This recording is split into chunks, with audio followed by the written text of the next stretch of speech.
Welcome back to What You Need to Know for Worship Musicians. In this video, I want to talk about three very important things that we need to understand. Practice, preparation, and play are three different concepts with different approaches and purposes. So the first one of those is practice. Practice is learning and developing musical skills and knowledge and applying them to your instrument. This comes in two parts. Learning and developing musical skills and knowledge, that's one part of it. And then applying to your instrument, that's the other part. You learn in your head what the C major scale is. You learn what chords are in that scale. You can learn all of the inversions of all of those chords. You can learn all of the theory knowledge that you can about that scale. And then you can learn how to apply the number system for songs that are going to use the key of C major. When it comes to rhythm, you learn about the time signature 4/4, and you learn how to count that time signature, and you learn what a quarter note is and what it means to that time signature, and you learn that knowledge in your head. Then comes the time to apply all of that knowledge to playing on your instrument, to recreating the key of C major in 4/4 time on your instrument. That is what practice is. Those two things together makes practice. Maybe it's helpful to also think about what is not practice. Practice has nothing to do with playing songs. Preparation has to do with playing songs.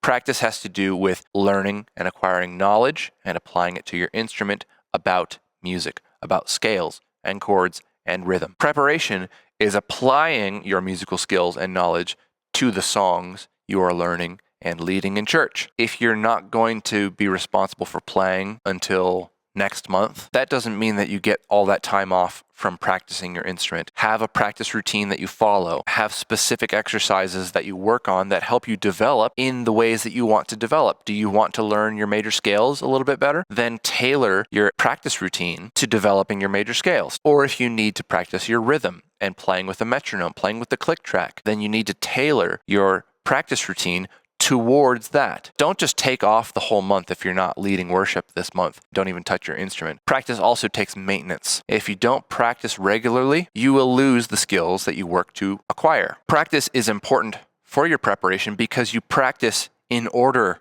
to prepare. Preparation requires you to know the key that you're playing in and to know the chords in that key and to know all the notes that you're going to play in the melodies in that song in that key. Now, preparation isn't just playing a song through once and thinking, I got it, I nailed it, I don't need to play it again. You should know through your practice what you struggle with. I know that I struggle playing these chords in this key. So let's say you have trouble transitioning between, say, the verse and the chorus. If you have trouble with that transition, then you need to go to that spot in that song and practice that transition, and then go back to the beginning of the section and then play through those sections in their entirety. Not the whole song, just those two sections that you're transitioning between. And then after you've got that section and you know that you've got it, then you go back to the whole song and you play it from start to finish. Then your song is prepared. And that might take a week or 2 or 3. It might take you a whole month to prepare a single song if you have a really challenging song that is difficult for you. So again, you know from your practice that you struggle with a certain aspect of the music. And then in your preparation, you spend time refining and developing your skill in the context of that song for the purpose of playing that song. And then when you come to the next song that's in that same key and has that same kind of thing that you struggle with, then you've already developed and grown your skills through preparing the previous song. So the next song that you learn, it's easier to do. And then your preparation gets faster and more efficient. And then you can focus on another thing that you want to grow. And that's how growth as a musician happens. You work on something until it's refined enough for you to feel like, okay, I can move on from this. And then maybe 3 or 4 months later, you'll realize, oh, I haven't been practicing that one thing that I used to struggle with, and now I'm struggling with it again. So I need to go back and practice that again. So hopefully you can see here how integral practice is to preparation. I will say it again. Practice in order to prepare. And one thing that I can say about this is you might learn some music theory concepts just by playing songs and without actually dedicating time to practicing music theory concepts on your instrument, but you're not having the knowledge that you need to apply that concept to the next song. Then you are kind of going to have to learn every song that you ever learn from scratch every single time. You're never going to grow beyond that phase. Having this knowledge base of theory and skill on your instrument in those concepts is what allows you to learn songs faster and more efficient, and learn more songs and learn more challenging songs. You can learn theory through songs. You might notice that C and G chords kind of go together a lot in songs, and you might notice that G and B flat chords kind of don't go together in a lot of songs. You might make general observations like that, but that's not really very helpful information. Once you learn the theory behind why do I see G and C chords together in so many different songs, that is knowledge that you can apply not only to that one song that you're learning, but the next song that you learn that has those chords, and the next song that has those chords. All that to say, you will have much more success if you learn songs by using the knowledge of music theory that you've developed and built in the skills on your instrument, because you've got this foundation that you're building from and that you maintain over time through your practice. Finally, the concept of play. Play is any time that you are playing for fun at home, or you're performing, or you're leading worship in church. So the key word here is fun, of course. There has to be something about music that you enjoy enough to keep doing it and to keep serving as a musician in church. The same thing goes for performing in a secular context. If you don't love something deeply about that process of learning songs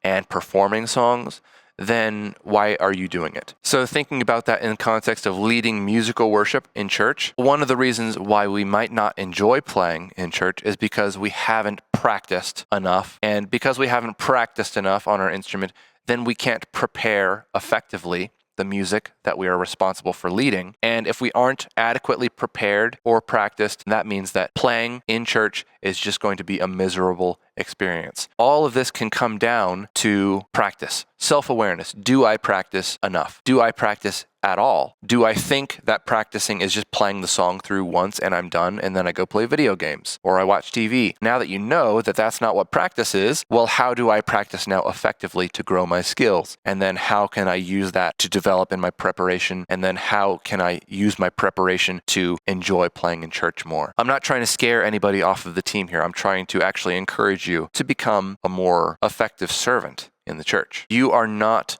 alone in your journey here. Others on the team can help you, and eventually you may be able to help others on the team as well. If you are finding that it's not an enjoyable experience, you don't love playing in the worship band, but you want to, find somebody on the team who does and ask them to mentor you. Say to them, I am not enjoying this process as much as I want to, but I want to, and I love serving, and I love worshiping, and I love music, but I'm not having fun while doing it. Can you help me? That person can show you how to practice, how to prepare. You learn from them, and then eventually you are the person that somebody is coming to and saying, hey, I have this problem, I need your help. And then you can help them. You know how that person needs to grow because you've been there. Another thing that we can do is use the internet to find free instrument and music theory lessons. Of course, there are instrument and theory lessons on this channel that you can learn from. And there are tons of playlists with other people's lessons on instruments